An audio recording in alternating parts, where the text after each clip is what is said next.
আসসালামু আলাইকুম। হালাল ইবাদত চ্যানেলের পক্ষ থেকে আপনাদের সবাইকে স্বাগতম। তো আজকে আমরা দেখব ক্লাস 3 নমুনা প্রশ্ন ইংরেজি। আমরা অনেকে জানি না আমাদের ইংরেজি প্রশ্ন কীরকম আসে বা কী আসে, তাই আজকে তোমাদের ক্লাস 3 ইংরেজি পরীক্ষা সম্পর্কে একটা ধারণা দিব। আশা করি ভিডিওটি তোমরা মনোযোগ সহকারে দেখবা। তো প্রথমে আছে দেখো, ক্লাস 3 সাবজেক্ট হচ্ছে ইংলিশ। তো এখানে একটা প্যাসেজ দেওয়া আছে, তোমাদের এভাবে একটা ছোট একটা প্যাসেজ দেওয়া থাকবে, এর থেকে বের করে করে তোমাদের উত্তর দিতে হবে। তো প্যাসেজটা হচ্ছে এখানে লেখা আছে read the text and answer the question 1, 2, 3 and 4। মানে এখানে যে তোমাদের এই প্যাসেজটা দেওয়া আছে, এখানে যে গল্পটা লেখা আছে, এটা থেকে তোমাদের 1, 2, 3 অ্যান্ড 4 হচ্ছে আনসার করতে হবে। তো প্রথমে দেখো আমি প্যাসেজটা তোমাদের বাংলা সহকারে পড়ে দিই। আই এম সাবিহা, আমি Sabiha. I am a student, আমি একজন ছাত্র। আই এম ইন ছাত্র অথবা ছাত্রী। আই এম ইন ক্লাস 3, আমি 3য় শ্রেণীতে পড়ি। There are 4 members in my family, আমার পরিবারে 4 জন সদস্য আছে। My father mister Aminul Islam is a teacher, আমার বাবা আমিনুল ইসলাম একজন শিক্ষক। My mother Mrs Afroza Begum is a banker, আমার মা আফরোজা বেগম একজন ব্যাংক কর্মকর্তা। My brother is only 1 year old, আমার ভাইয়ের বয়স মাত্র 1 বছর। তো এই হচ্ছে তোমাদের গল্পটা। আচ্ছা, এখন ফার্স্টে আছে আমাদের 1 নাম্বারে। দেখো তোমরা একটু মনোযোগ সহকারে দেখো। 1 নাম্বার এটা তোমাদের এরকম আসবেই।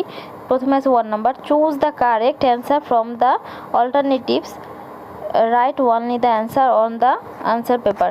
তো এখানে যেটা বলছে, এখানে তোমাদের এইখানে যে সেন্টেন্সটা দেওয়া আছে, এখানে অনেকগুলো অল্টারনেটিভ শব্দ দেওয়া আছে, কিন্তু যেটা হচ্ছে মেন শব্দ রাইট অ্যান্সার ওটাই তোমাদের লিখতে হবে।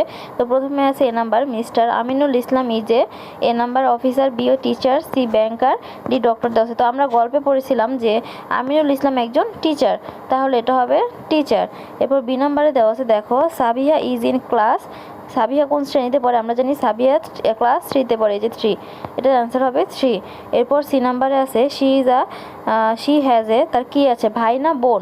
এখানে ব্রাদার দেওয়া আছে, সিস্টার দেওয়া আছে, ডটার দেওয়া আছে, সন দেওয়া আছে। আমরা জানি সাবিহার একটা ভাই আছে, তো এ নাম্বার হবে brother. D number, Sabiha's mother is a, এটা হবে ডক্টর, ব্যাংকার, টিচার, ইঞ্জিনিয়ার। তো এটার অ্যান্সার হবে, সাবিহার মা ছিল একজন ব্যাংক কর্মকর্তা, তো এটা হবে banker. E number, Sabiha has a dash members in family. আচ্ছা, সাবিহার পরিবারে কয়জন সদস্য ছিল? সাবিহার পরিবারে মোট ছিল 4 জন সদস্য, 4 মেম্বার্স ফ্যামিলি। আচ্ছা, এই ছিল তোমাদের 1 নাম্বারের অ্যান্সার। তো আমরা দেখি আমাদের 2 নাম্বারে কি আছে। 2 নাম্বারে হচ্ছে ট্রু ফলস, মানে হচ্ছে সত্য মিথ্যা। তো সত্য মিথ্যাটা হচ্ছে তোমাদের একটা সেন্টেন্স দেওয়া থাকবে, একটা বাক্য দেওয়া থাকবে। এটা যদি ট্রু সত্য হয় সত্য লিখবা, আর এফ ফলস হলে ফলস মিথ্যা লিখবা। তো প্রথমে দেওয়া আছে 2 নাম্বার, দেখো write T for true statement, F for false statement, মানে তোমরা সত্য হলে সত্য বাক্যটা লিখবা, আর ফলস হলে ফলস। এ নাম্বার দেওয়া আছে the girls name is Samia, এটা অফকোর্স ফলস হবে, মেয়েটার নাম ছিল কি সাবিহা, আমরা প্যাসেজে পড়েছি। এরপর B number, she is in class 3, সে 3য় শ্রেণীতে পড়ে, এটা ট্রু, সে 3য় শ্রেণীতে পড়ে। C number, she is a student, সে একজন ছাত্রী, এটাও ট্রু। এরপর ডি নাম্বার দেওয়া আছে there are 4 members in her family, এটাও ট্রু, তার পরিবারে 4 জন সদস্য। ই নাম্বার দেওয়া আছে her brother is 3 years old, তার ভাইয়ের বয়স 3 বছর। আমরা জানি তার ভাইয়ের বয়স মাত্র 1 বছর, তো এটা হবে ফলস মিথ্যা। তো এই গেল আমাদের 2 নাম্বার। এরপর 3 নাম্বার দেখি, অ্যান্সার দ্য ফলোইং কোয়েশ্চেন, এখানে কিছু প্রশ্ন আছে, এগুলোর অ্যান্সার লিখতে হবে। তো প্রশ্নগুলোকে আমরা একটু দেখি। নাম্বারে what is the girls name, তোমরা এটার অ্যান্সার দিবা the girls name is Sabiha. B number, how many members are there in her family, তোমরা লিখবা there are 4 members in her family. C number, what does her mother do, লিখবা her mother works in a bank. D number, what does her father do, তোমরা answer লিখবা her father is a teacher. A number, how old is her brother, তার ভাইয়ের বয়স কত, লিখবা হার brother is 1 year old। এরপর হচ্ছে এখানে 4 নাম্বারে বলছে right short composition on my family, পরিবার সম্পর্কে তোমাদের একটা কম্পোজিশন লিখতে বলছে, এখানে ছোট করে পরিবার সম্পর্কে লিখবা। তো পরিবার সম্পর্কে যদি লিখতে হয়, প্রথমে উপরে লিখবা মাই ফ্যামিলি, এরপর লিখবা মাই নেম ইজ, তোমার নাম দিবা, ধরো আমি বললাম my name is Asif, my father is a banker and mother is a teacher, there are 4 members in our family, the other members is my younger brother, we live in Dhaka on holidays, we go for a trip, sometimes we go to our village to see my grandparents and other relatives, we are a happy family। তো এভাবে তোমরা গোছায় লিখতে পারো। এরপর 5 নাম্বারে দেওয়া আছে write the numbers in words any 10 out of 12, মানে 12টা দেওয়া আছে, এখানে 10টা দিতে হবে। তো নাম্বারগুলো তোমরা শব্দে লিখবা। 23 দেওয়া আছে, টি এভাবে লিখবা TWENTY 20, THREE 11, ELEVEN 11, এরপর 19 16 এগুলো আর ভেঙে বললাম না, তোমরা এভাবে লিখবা। তারপর 6 নাম্বার দেওয়া আছে word meaning any 5 out of 7, 7টা থেকে 5টা লিখতে হবে। স্টুডেন্ট অর্থ ছাত্র অথবা ছাত্রী, মেম্বার অর্থ সদস্য, ক্লাস অর্থ শ্রেণী, ব্যাংকার অর্থ হচ্ছে ব্যাংক কর্মচারী, টিচার অর্থ শিক্ষক, মাদার অর্থ মা, ফ্যামিলি অর্থ পরিবার।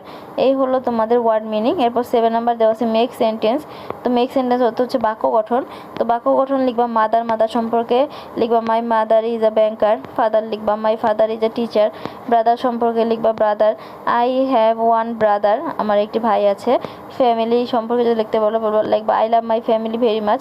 4 এখানে দেওয়া আছে 4 অর্থ হচ্ছে লিখবা, এখানে 4 দিয়ে মেক সেন্টেন্স করতে পারো তোমরা। আই এম ইন ক্লাস 4, এরপর ওল্ড দেওয়া আছে, এরপর স্টুডেন্ট দেওয়া আছে, এগুলো দিয়ে মেক সেন্টেন্স লিখতে হবে। এরপরে দেখো ওল্ড দিয়ে লিখতে পারো বয়স, ওল্ড অর্থ হচ্ছে বয়স, লিখবা I have 8 years old. Student দিয়ে লিখতে পারো বাক্য গঠন আই এম এ স্টুডেন্ট। এরপর গেল আমাদের 7 নাম্বার। এরপর 8 নাম্বার হচ্ছে match the information in column A with the information in column B. এই হচ্ছে এ কলম বি কলম। তো এ কলম বি কলমগুলো আমাদের কীভাবে লিখতে হবে দেখো, এটা হচ্ছে মিলাতে হবে বইয়ে খাতায় তুলে, এরপর হচ্ছে তোমরা দাগ টেনে মিলাই দিবা।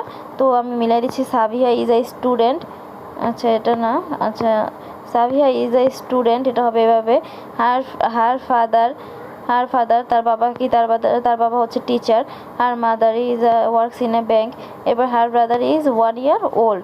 তো এই হচ্ছে তোমাদের এ কলম বি কলম, এগুলা সুন্দর করে খাতায় তুলে এরপর তোমরা নিজেরা পেন্সিল দিয়ে দাগ টেনে মিলাই দিবা।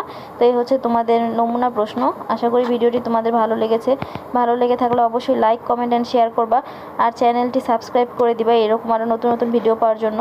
ভিডিওটি দেখার জন্য তোমাদের সবাইকে অসংখ্য ধন্যবাদ।